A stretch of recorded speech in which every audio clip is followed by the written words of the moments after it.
आने का था। द्वितीय विश्व युद्ध के दौरान ब्रिटिश सरकार ने सभी विमानों को जब्त कर लिया था, जिसके कारण टाटा एविएशन सर्विस रातों रात बंद हो गई थी। लेकिन युद्ध समाप्त होते ही जेआरडी ने एयरलाइन व्यवसाय में फिर से उतरने का फैसला किया और इस तरह 1946 में एयर इंडिया की शुरुआत हुई।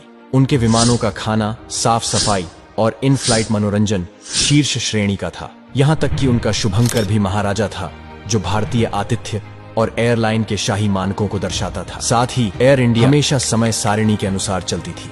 इन सब की वजह से एयर इंडिया को न केवल भारत में बल्कि अंतर्राष्ट्रीय स्तर पर भी सर्वश्रेष्ठ एयरलाइनों में से एक के रूप में जाना जाता था। लेकिन तब ऐसा कुछ हुआ जिसने एक ही झटके में उनसे यह एयर इंडिया छीन लिया। स्वतंत्रता के बाद भारत सरकार ने समाजवादी आर्थिक मॉडल अपनाया, जिसका मानना था कि देश के परिवहन जैसे महत्वपूर्ण उद्योगों को सरकार के नियंत्रण में होना चाहिए, ताकि ये उद्योग लाभ के बजाय सार्वजनिक सेवा पर ध्यान केंद्रित कर सके। और इसलिए 1953 में एयर इंडिया का राष्ट्रीयकरण कर दिया गया, यानी सरकार के नियंत्रण में ले लिया गया। राष्ट्रीयकरण के बाद एयर इंडिया का एक दुखद पतन शुरू हुआ। सेवा, समयबद्धता और सुरक्षा प्रभावित हुई, जिससे अंततः एयर इंडिया ने अपना विश्व स्तरीय एयरलाइन का दर्जा खो दिया। लेकिन एयर इंडिया के झटके के बाद भी